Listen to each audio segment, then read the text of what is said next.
c'est possible au Mali. Vous l'avez certainement lu ou entendu parler, l'œuvre de 192 pages de Mamadou Igor Diarra.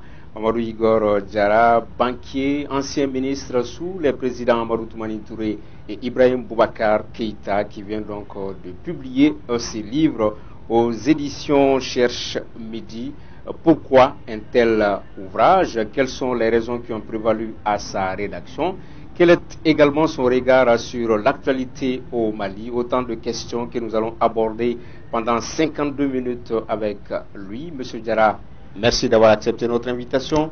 C'est moi qui vous remercie. Première question, pourquoi ce livre et pourquoi maintenant? D'abord, permettez-moi de dire bonsoir à tous vos téléspectateurs, mais surtout aux téléspectatrices auxquelles je souhaite, avec un peu de retard, une bonne fête du 8 mars. Je remercie naturellement Africable qui concourt à l'enrichissement du débat dans notre pays. C'est une œuvre à saluer et qui est conduite par des professionnels dont vous. Et je pense que le débat est utile à notre pays. Le débat est constructif, il est instructif. Et je vous encourage dans cette voie.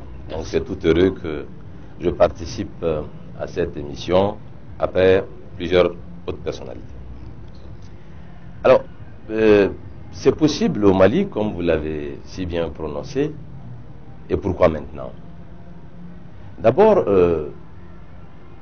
je pense que dans plusieurs pays, et d'ailleurs dans le nôtre, certains se sont effectivement aventurés à écrire.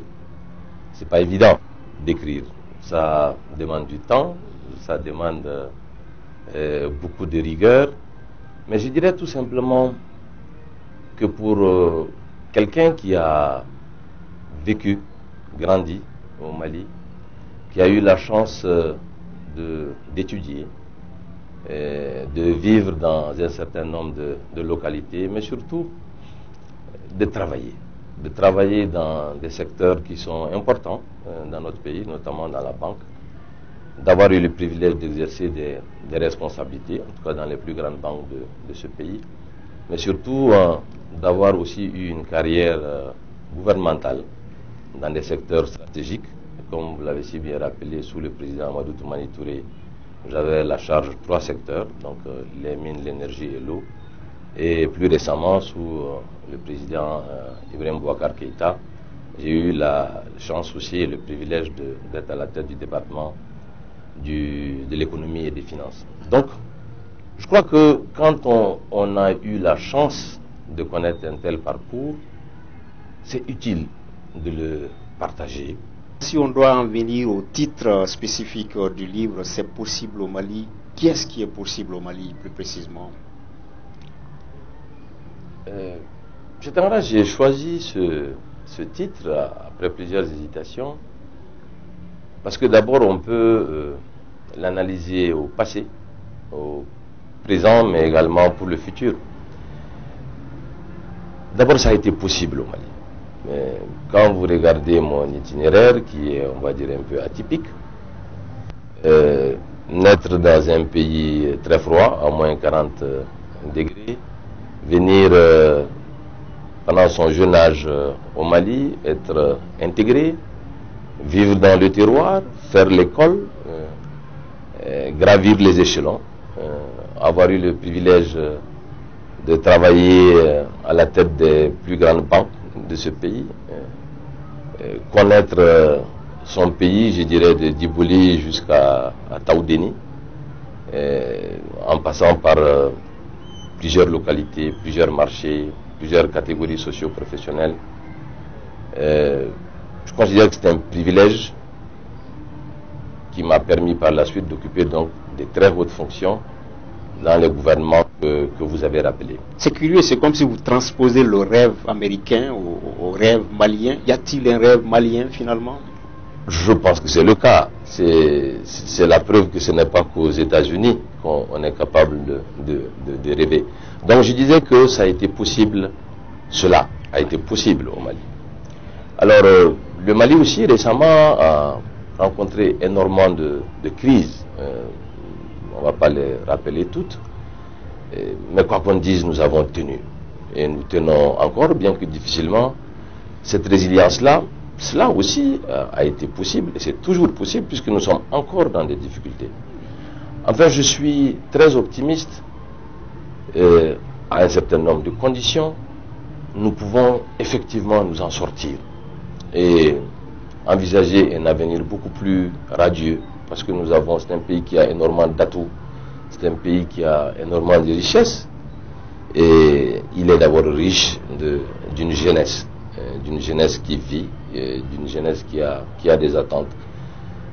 C'est pourquoi je crois que j'ai voulu écrire aussi ce livre pour qu'on s'interroge sur les priorités de demain. Et enfin, qu'il y ait surtout une prise de conscience.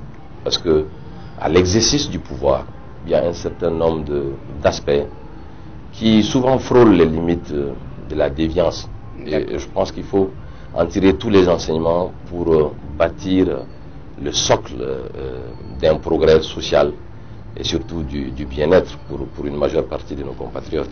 C'est vrai, vous l'avez dit, le besoin d'écrire est là, le besoin du partage d'expérience est là, mais le livre intervient 5-6 mois avant des échéances qui sont importantes pour le pays, la présidentielle par exemple. Finalement, plutôt qu'une œuvre littéraire, on a tendance à penser à de la communication politique. Je crois que c'est un peu de tout cela. J'avais commencé à écrire, ça faisait un peu plus longtemps, parce que vous savez, les fonctions que j'ai occupées tout récemment ne donnaient pas du tout le temps pour écrire. Lorsque je me suis retrouvé au Sénégal, j'étais dans un environnement, en tout cas, qui me permettait donc de le faire. Donc, je dirais que la proximité des échéances qui pointent à l'horizon, ça a peut-être accéléré, on va dire, la finition du livre pour que le débat ait lieu. Et l'objectif, c'est surtout le débat.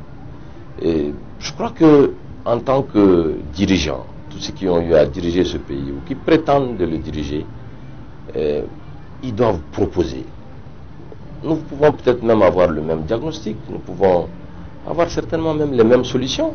D'accord. Mais à partir du moment où il y a cela, je crois qu'un grand rassemblement devrait être fait pour que nous puissions sortir notre pays de ces difficultés. Et si nous ne faisons pas attention, il y a un certain nombre d'aspects, si on y prend garde, eh bien, le précipice il peut être possible également. Ok, on va entrer à l'intérieur du livre, mais avant, on sait qu'il a été un best librairie, il a été acheté, vendu comme du petit pain, mais certains trouvent à dire que à travers ce livre, vous réglez vos petits comptes avec la gouvernance IBK, le président IBK lui-même. Est-ce que vous avez entendu parler de certaines de ces récriminations-là? Bon, je crois que c'est classique dans notre pays. Les gens aiment souvent polémiquer, ils aiment interpréter, mais en réalité, il n'en est rien.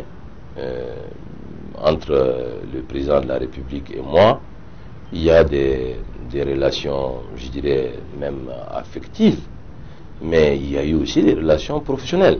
Donc on ne peut pas mélanger les deux. Je n'ai pas du tout eu à même faire le bilan de l'ère du président de la République, en tout cas au pouvoir. D'abord, j'assume pleinement ma part dans ce bilan, parce qu'il m'a confié le ministère de l'économie et des finances, que j'ai eu à diriger un peu plus d'1 an. J'ai eu à poser sous sa conduite des actes forts qui ont servi à ce pays, que j'ai tenu à saluer dans le livre. Donc maintenant qu'on ne puisse pas dire ce qui n'a pas marché ou ce qui m'a empêché de faire telle ou telle chose, je pense que ce ne serait pas également gentil. Je crois qu'il faut qu'on sorte de cela au Mali. Ce n'est pas la peine chaque fois de croire que quand on dit quelque chose, c'est orienté vers une personne. Le président de la République est une institution qui mérite du respect. Et au-delà de ça, j'ai dans mon éducation un certain nombre de principes qui m'obligent à lui porter ce respect qui demeure. Je le lui ai dit. Et mieux, à la sortie du livre, il fut la première personnalité à qui je l'ai envoyé. Mais n'empêche, M. Diarra, votre départ a fait couler beaucoup d'encre et de salive. On ne sait pas si c'est une éviction ou c'est une démission.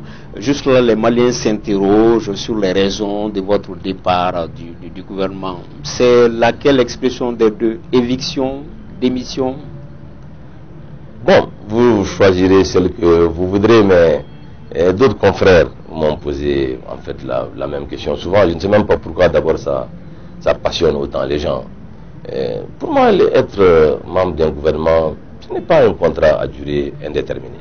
Je l'ai plusieurs fois rappelé, et même dans le livre. J'estime tout simplement qu'il m'avait confié une mission.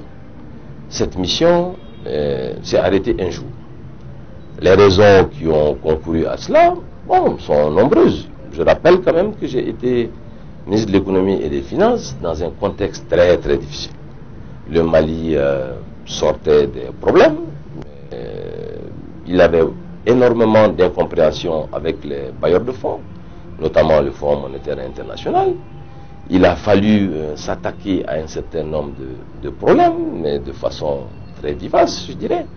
Et il fallait régler toute une série d'urgences qui étaient là, qui étaient sur la table. J'entends par là les accords qui avaient été négociés avec l'UNTM pour améliorer le salaire au niveau du personnel de la fonction publique. J'entends également par là le financement de la loi d'orientation et de programmation militaire. Il y a également aussi le retour des populations déplacées, le financement de l'accord. Tout était urgent, sans compter qu'il y avait une accumulation de la dette. Il fallait faire des choix, il fallait faire des arbitrages, il fallait non seulement assainir, mais aussi concomitamment poser les jalons d'une croissance. Parce que, voyez-vous, s'il n'y a pas de richesse, vous n'avez tout simplement rien à partager. Donc moi j'estime qu'il a considéré que ma mission était terminée. D'ailleurs, j'ai tenu à reproduire les termes de l'échange que j'avais eu avec le Premier ministre. On m'a dit que ma mission est terminée.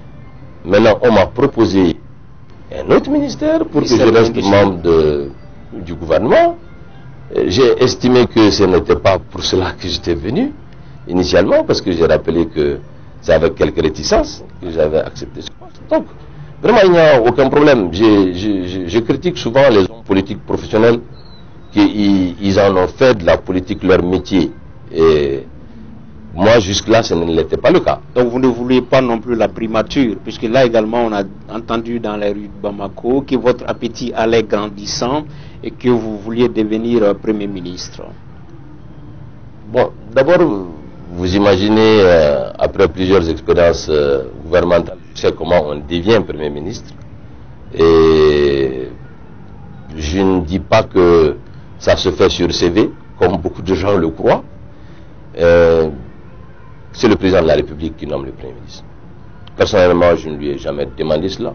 Je n'ai jamais demandé à quelqu'un de lui demander cela. Et il ne m'en a jamais parlé, il ne m'en a jamais promis cela. Mais quelque part, je dirais que les éloges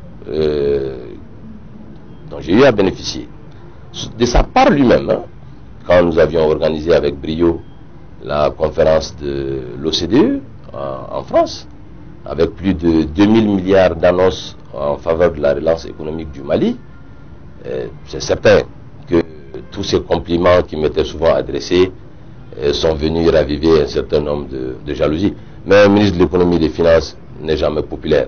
Lorsqu'il l'est, ou lorsqu'il est même accepté par tous, ça veut dire que quelque chose ne va pas. D'autres prédécesseurs aussi, sinon plus célèbres que moi, ont eu à me le dire. Quelque part dans le livre, vous affirmez que 85% des Maliens sont nés sous Moussa Traoré, Alpha Omar Konaré, Amadou Toumani Touré et Ibeka. Est-ce là vous parlez de la nécessité de ce changement intergénérationnel, le rajeunissement du leadership politique? Il nous le faut au Mali? Moi je pense que c'est une exigence. C'est une exigence absolue. Je dirais même que c'est une urgence. Parce que, voyez-vous, ce qui se crée dans plusieurs pays, il y a une forme d'embouteillage. Je ne pense pas que ça soit normal. ce ne soit pas d'ailleurs le cas du Mali seulement, que la moyenne d'âge en Afrique des dirigeants soit plus de 60 ans. Et je dirais les chiffres récents indiquent même que ça fait 65 ans. Mais l'âge de la retraite dans la plupart de ces pays est de 60 ans. Donc on a l'impression que la politique devient une nouvelle activité au-delà de la retraite. Mais beaucoup plus sérieusement, c'est un métier très difficile que d'être aux commandes des États, d'un État, ou même d'un gouvernement, ou même d'un département ministériel. Ça demande beaucoup de vivacité, ça demande beaucoup de force et d'énergie. C'est une tâche invivable. Les personnalités qui occupent ces fonctions n'ont pas de vie de famille. Pour prendre ceux qui sont très âgés, mais leurs petits-enfants les voient même très très peu. Donc je considère que c'est tout à fait normal que d'abord il y ait un passage de relais graduel, que les jeunes occupent plus de place dans les fonctions étatiques et tout simplement dans les fonctions des responsabilités. Si nous sommes en démocratie... Est-ce que vous pensez qu'ils sont prêts, les jeunes? Ils sont assez rigoureux, ils ont assez appris de cette vieille garde, de cette vieille génération. Les jeunes sont-ils prêts pour prendre les rênes aujourd'hui? Je vous assure qu'il y a tellement de beaux talents dans notre pays. Il y a tellement de jeunes compétents dans notre pays, à l'intérieur comme à l'extérieur. Et lorsque vous rencontrez les jeunes, lorsque vous discutez avec eux, ça vous donne l'impression tout de suite de leur passer la balle. C'est vrai qu'exercer des responsabilités requiert aussi une maturité. Il faut passer par la voie normale, gravir les échelons. Ce fut mon cas. Je ne suis pas passé du grade de caporal au grade de commandant. J'ai eu la chance de gravir tous les échelons du système bancaire. Et à un moment donné, nous avons réussi une opération qui a fait la fierté des autorités de l'époque et qui ont estimé que je pouvais venir servir dans le gouvernement. Je ne suis pas venu parce que j'étais membre d'un parti politique. Donc, je crois qu'il faut tenter. Il y a plusieurs cas qui sont des success stories, mais il y a aussi parfois quelques échecs. Mais ce que je peux dire très rapidement, c'est qu'il faut une génération ou un regroupement de talents pour faire des miracles. C'est valable dans le sport. Quand vous regardez nos basketteuses qui ont rapporté des coupes, ce sont des talents. Dans le football, c'est pareil. Dans la gestion, c'est pareil.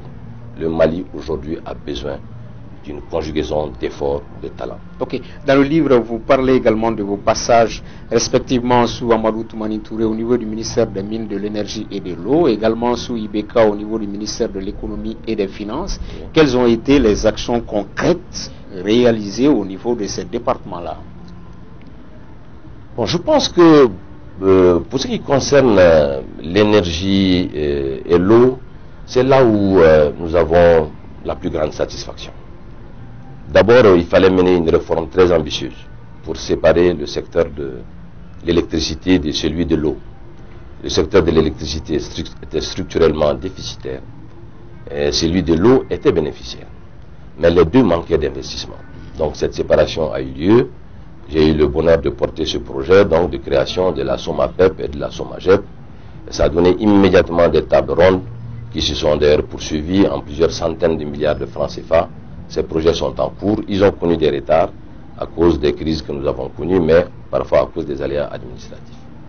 Nous avons eu à mobiliser en faveur du secteur de l'eau d'immenses montants. Je pense que aussi bien dans l'hydraulique urbaine que dans l'hydraulique rurale.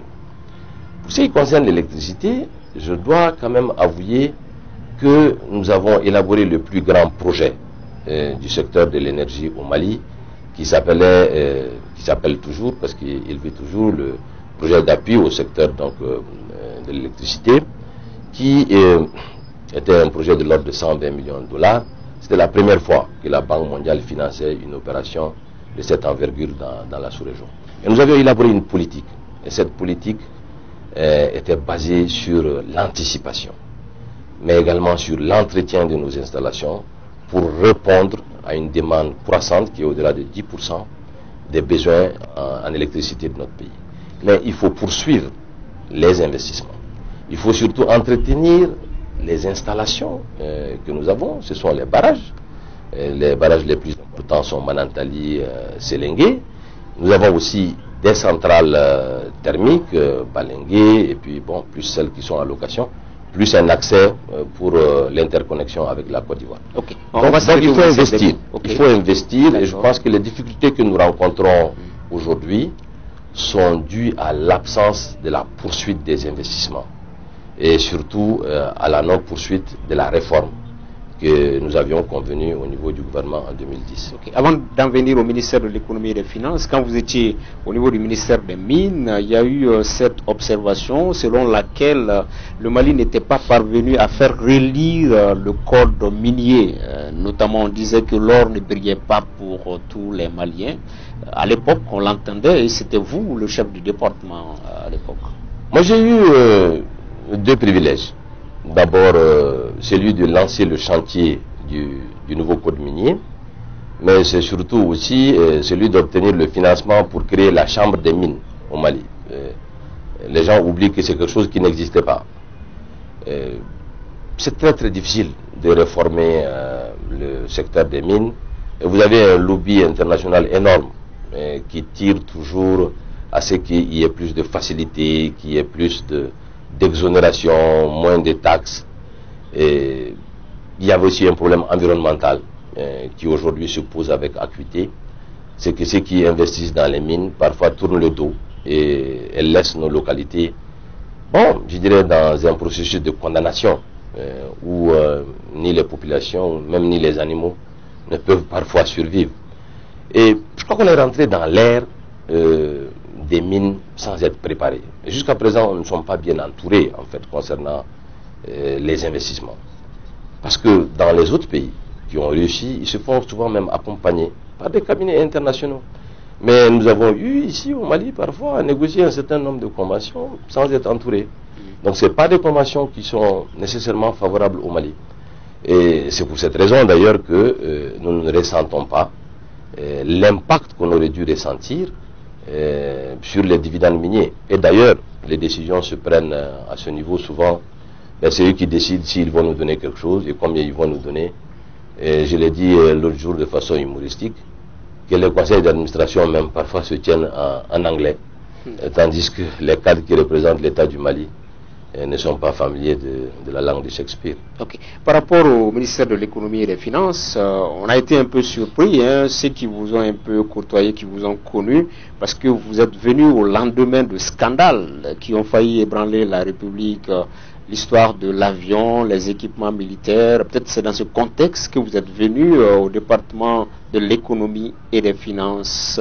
Quand vous y arrivez, c'était avec quel état d'esprit? Moi, à partir du moment où j'avais marqué mon accord pour accepter la mission, je l'ai dit que je le faisais pour le Mali et que j'étais prêt, vraiment, vous pouvez le vérifier, à le faire jusqu'au sacrifice ultime. Avec mes équipes, nous ne nous sommes pas ménagés. Je tiens chaque fois à saluer les équipes qui étaient autour de moi. Certains sont toujours en fonction, mais il y a aussi les grandes administrations du Mali, celles des impôts, des douanes, des marchés publics, du trésor. Il y avait une dynamique. Nous avons créé une dynamique parce que nous étions conscients que le pays était en difficulté et que si nous ne résistions pas, et que la situation pouvait être dramatique. C'est vrai, je dirais nous avons eu beaucoup de baraka et par les initiatives que nous avons pu prendre, nous avons presque fait oublier les difficultés auxquelles vous faites allusion. Et nous avons commencé tout de suite à entreprendre des démarches vis-à-vis de beaucoup de bailleurs. Il faut convaincre, il faut expliquer, argumenter. Et soudainement, les fonds et les ressources ont commencé à revenir. Beaucoup d'entreprises, beaucoup de banques détenaient des créances sur l'État que nous avons aussitôt liquéfiés. Les flux monétaires se sont mis à circuler. Les investissements ont repris. Donc je pense qu'il y avait de quoi trouver maintenant les moyens de financer les urgences, les priorités. Et pour moi, les priorités, c'était la défense et la sécurité de notre pays. Alors ce faisant, forcément, vous créez des frustrations avec certains collègues pour lesquels Et chacun pense que son domaine est la priorité. Je crois que quand vous voyez, c'est peut-être un manque de cohésion ou de cohérence qui manque souvent à nos gouvernements. Ce n'est pas seulement celui-là, hein. Vous voyez même actuellement, il y a tel ministère qui est sur tel chantier, tel autre qui est sur tel chantier, et parfois ils ne sont même pas au courant que tel est sur tel chantier. Donc il y a cet état d'esprit où je dirais une équipe soudée, convaincue des mêmes arguments qui peut faire remporter des batailles. Et je n'ai pas eu la chance chaque fois de bénéficier de cette compréhension. Ok. Malgré l'embellie, le satisfecit dans ce domaine-là, on ne peut pas dire que tout marche, puisque jusqu'à présent, quand on se réfère aux différents rapports du bureau du vérificateur général, le manque à gagner est énorme, la corruption prévaut dans toutes les sphères, les institutions sont lourdes. On aurait aimé quand même que le banquier que vous êtes puisse s'intéresser davantage à ces thématiques-là, la corruption, ces institutions qui reviennent très chères aux citoyens. Voilà, qu'est-ce qu'il y a à dire à ce niveau-là, M. Diarra? Bon, vous imaginez que je suis le confident de beaucoup d'opérateurs économiques dans notre pays. Quand vous faites 25 ans de banque, vous connaissez presque un peu tout le monde. Donc je connaissais, moi, un certain nombre de techniques qui créaient des déperditions au niveau de l'État. Je connaissais un peu les zones de gaspillage. Mais lorsque vous voulez ouvrir tous les fronts, ben, effectivement, ça crée des difficultés. Donc, nous étions, je pense, dans une dynamique. Ce qui est important, c'est que la dynamique était là. Elle a produit des effets qui ont été salués par le Fonds monétaire, par la Banque mondiale. C'est pas des amis hein, de tel ou tel dirigeant. Ils portent généralement des jugements qui sont plutôt sévères. Mais voyez-vous, c'est que moi j'aurais été frustré si on disait que en 2015 les montants cités par le vérificateur général étaient plus élevés qu'en 2014 ou en 2013, mais la tendance était baissière. Personne ne peut dire, même dans les pays industrialisés, que je peux mettre un terme à la corruption ou à la déperdition. Mais l'essentiel, c'est de créer des mécanismes qui permettent de mieux surveiller les deniers publics. Parce que ce sont les deniers de tous les Maliens. Le livre a été un succès. On ne sait pas si la distribution elle est toujours là. Mais maintenant, quelle est la prochaine étape après le livre? Est-ce que c'est un mouvement politique, un parti politique? Après le livre, la prochaine étape, c'est quoi, M. Diarra? Bon, vous avez raison. Un autre confrère aussi m'a posé la même question. Et après le livre. Alors, j'ai parlé des royalties. Qu'est-ce que ça a apporté en termes de devises, vous imaginez que je n'ai pas décidé de me reconvertir en écrivain. C'est une contribution au débat public. Et j'avais dit qu'après le débat, il ne peut y avoir que de l'action. C'est vrai, depuis un certain nombre de mois, il y a un certain nombre d'idées qui sont en gestation, non seulement au niveau de beaucoup de jeunes. Lorsque vous regardez aujourd'hui, on dit que les gens ne s'intéressent pas à la politique. Je pense que ce n'est pas exact. Quand vous regardez l'animation des réseaux sociaux, les jeunes veulent s'intéresser désormais à la chose publique.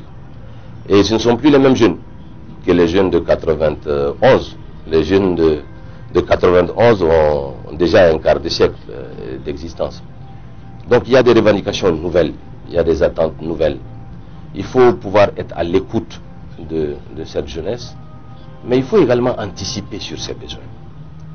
Alors effectivement, il y a beaucoup de jeunes qui se sont soudainement improvisés dans les visites qu'ils ont eues en Mérande. D'autres se sont constitués en club d'amis. Et l'invitation, elle est simple. Tous trouvent que je ne dois pas rester à l'extérieur, au vu de mon parcours, au vu des valeurs que nous partageons, au vu des ambitions que nous partageons pour notre pays. Donc, le processus d'organisation de mon retour a été donc entamé. Et je viendrai donc répondre à l'invitation de cette jeunesse, avec laquelle je partage beaucoup et qui, je dirais, essaye de promouvoir un certain nombre de concepts qui sont très très utiles.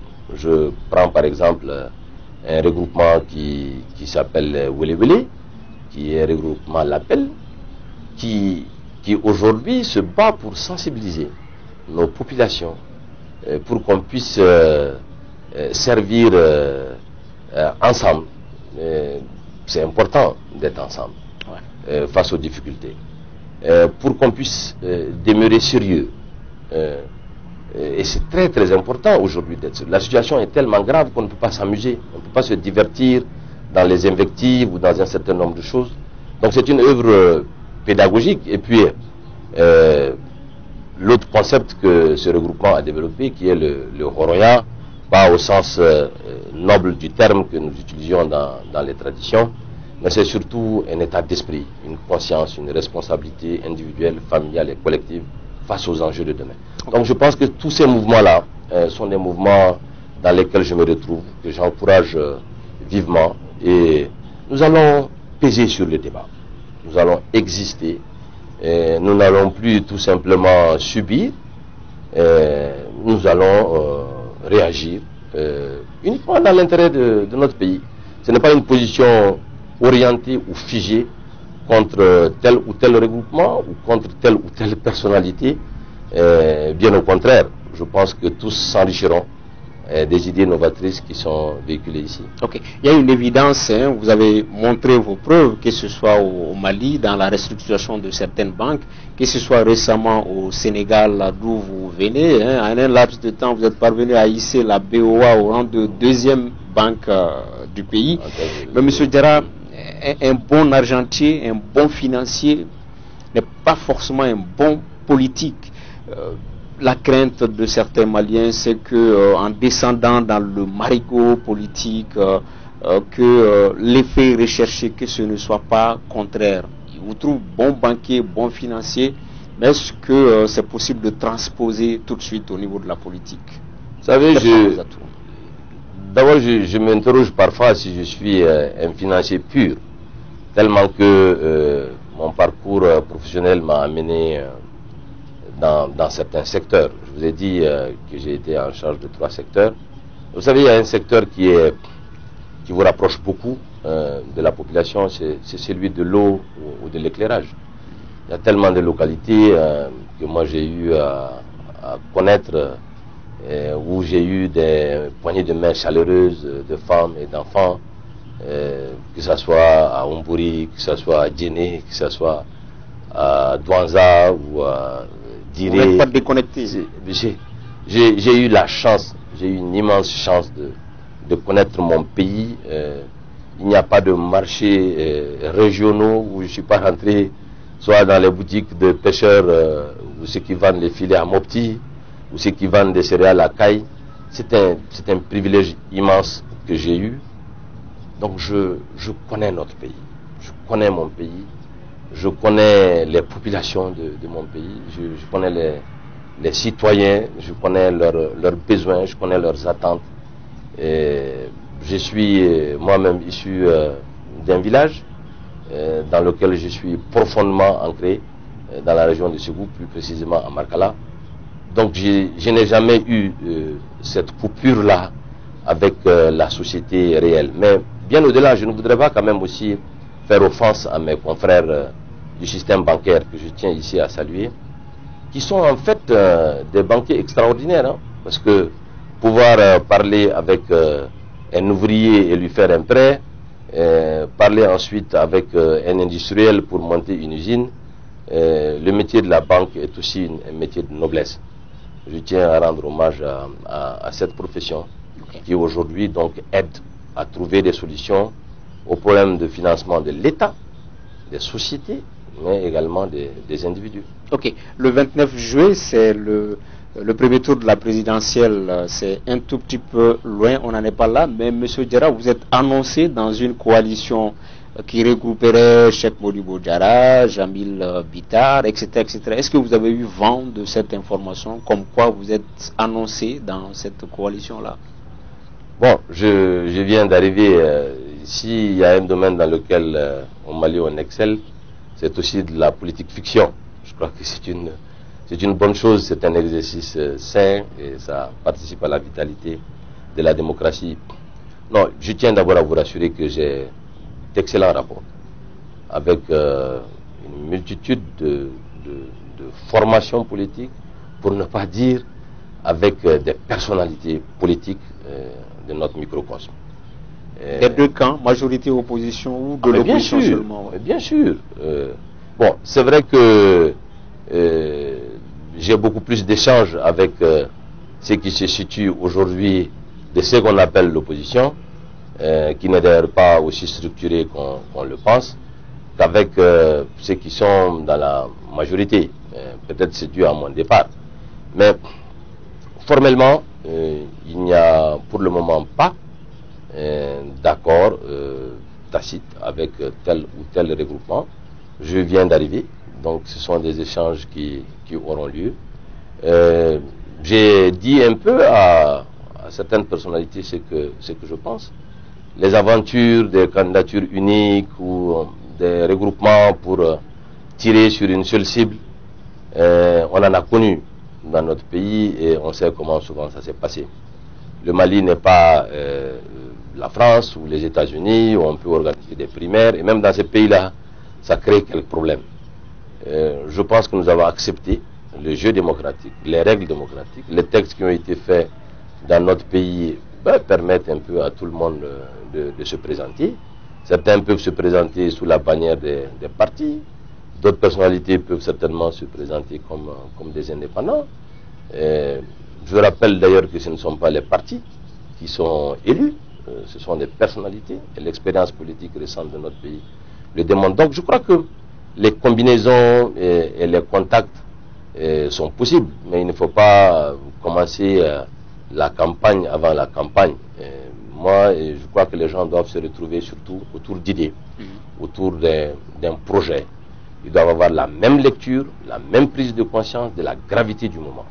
Se donner la main pour essayer, parce que les populations souffrent. Voyez-vous, quand moi je me suis promené déjà en 48 heures, les gens que je rencontre et tout ce que j'entends, j'ai l'impression que les gens ne prennent pas véritablement conscience de la gravité de la situation. Cette gravité, elle est encore plus, je dirais, grave elle est plus, en tout cas, je dirais, plus douloureusement vécue au nord, mais surtout aujourd'hui au centre. Ouais.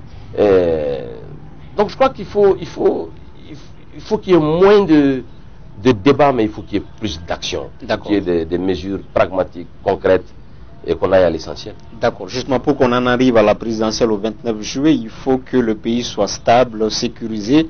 Et vous l'avez dit, le nord, le centre, aujourd'hui, ça ne va pas. Vous, justement, quel est votre regard en tant que Malien sur l'accord pour la paix et la réconciliation nationale? Bon. D'abord, avant d'arriver quand même à l'accord, parce que c'est très important, les échéances auxquelles vous faites allusion.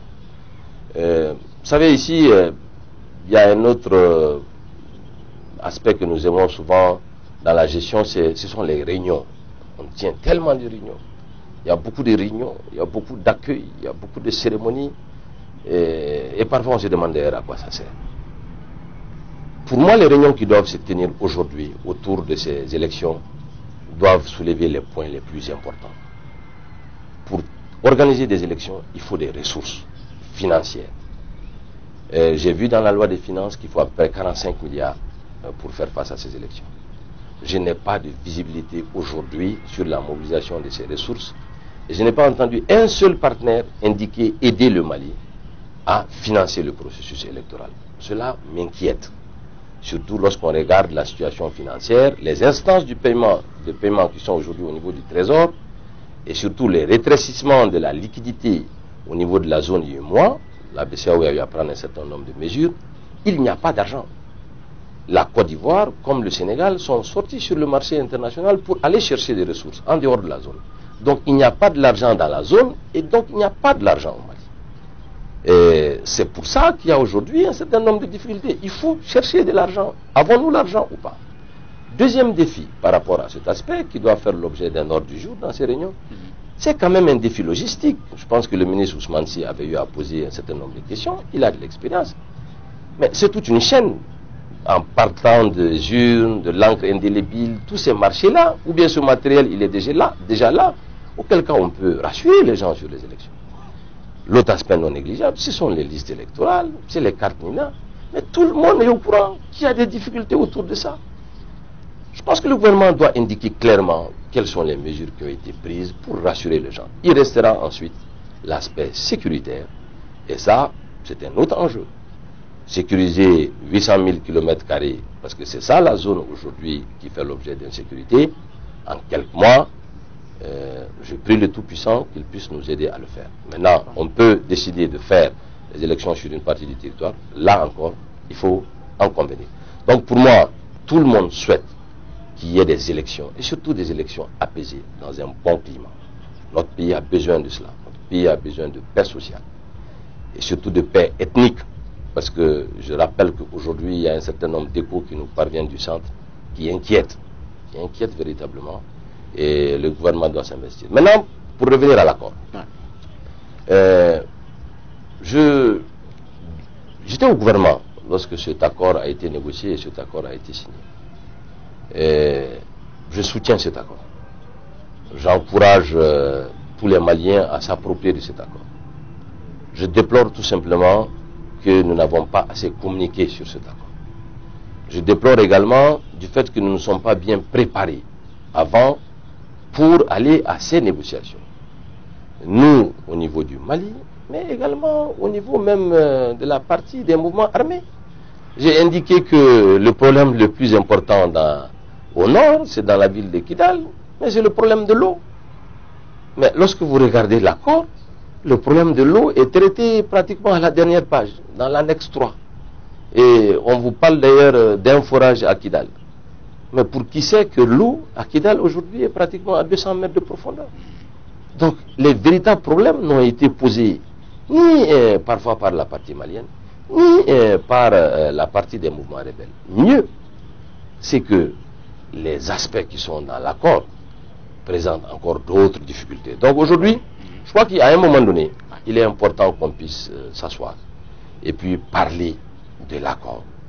Pas pour le remettre en cause, mais pour l'améliorer, pour voir quelles sont les difficultés qu'on a eues, qu'est-ce qu'on n'a pas pu respecter, comment on va le faire, et suivant quel chronogramme. Je pense que cela est utile, et surtout la confiance doit demeurer. Je crois que l'accord a ce mérite-là, c'est qu'il a quand même remis les gens autour d'une table. Et je ne suis pas aussi favorable à ce que on continue toujours à être assisté. C'est une affaire maliano-malienne. À un moment donné, je pense qu'on doit s'asseoir entre nous et puis travailler qu'est-ce qui est bien pour exercer la solidarité en faveur, comment dirais-je, des populations qui sont au nord. Et aujourd'hui, d'ailleurs, les populations du centre qui sont aussi touchées par un certain nombre de difficultés. Ok. On s'achemine vers la fin de l'émission. Monsieur Diarra, est-ce que vous pouvez nous rappeler qui sont les membres de cette coalition, de ce mouvement? Est-ce que ce sont des jeunes, des femmes? Ils se trouvent à quel niveau au Mali, à l'extérieur du pays? Qui sont-ils? Ben, je vais vous surprendre. D'abord, ils viennent de tous les bords. D'abord de la société civile. Je rappelle que contrairement à ce qu'on pense, mais le premier parti politique de notre pays, vous savez, ce sont les abstentionnistes. Ils sont plus de 3 millions.